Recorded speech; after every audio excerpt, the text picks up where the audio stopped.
Class 10th। आज के इस वीडियो में हम पोम फायर एंड आइस पढ़ेंगे।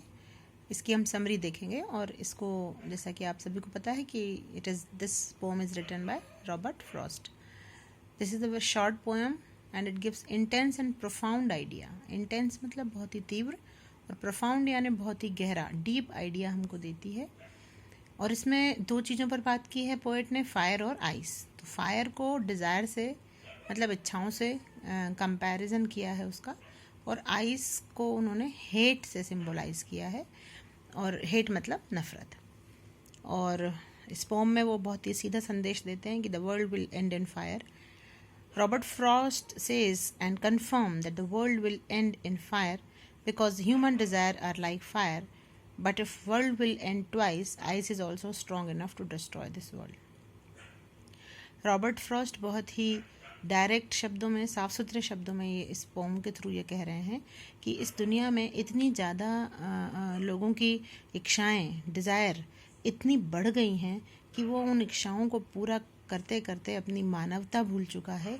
और इतनी उसकी इच्छाओं के कारण उसके अंदर जो नेगेटिविटी आएगी, जो उसके अंदर जो ईर्ष्या और जो कंपटीशन की भावना, ये सारी चीज़ें इतनी इतनी तीव्र हो जाएंगी कि व्यक्ति जो है वो एक दूसरे से हमेशा जेलसी करने में और हमेशा बदले लेने में वो इतना उतारू रहेगा कि वो काइंडनेस जैसी चीज़ें भूल जाएगा, और ये दुनिया जो है वो देखते देखते एंड हो जाएगी।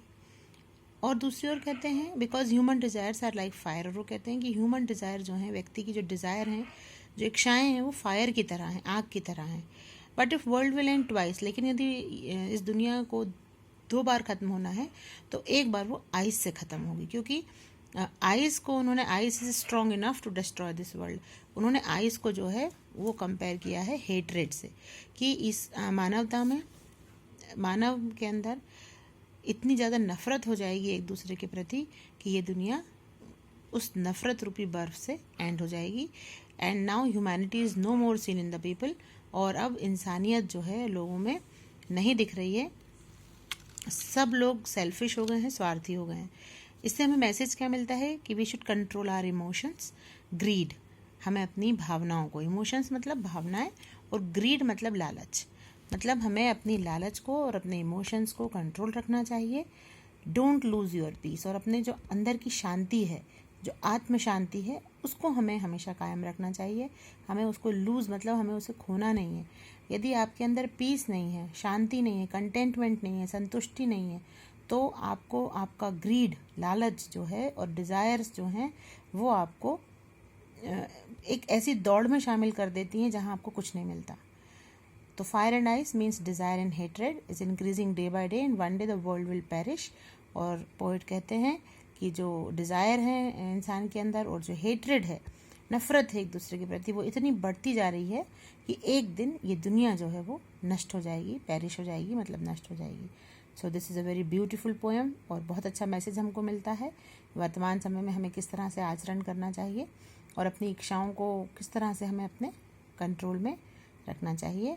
और इसमें 2 या 3 ऑब्जेक्टिव्स बनेंगे मुश्किल से, कि फायर को काय से कंपेयर किया है, तो फायर को डिज़ायर से किया है और आइस को हेटरेड से किया है। फायर डिज़ायर जो हैं दोनों राइम भी हो रहे हैं। फिर बची हेटरेड, तो हेटरेड को इन्होंने आइस से कंपेयर किया है। So make the notes of this poem, summary लिखिए इसकी जैसे मैंने लिखी है, और इसको 2-3 बार पढ़ लेंगे तो आपको ये समरी याद हो जाएगी।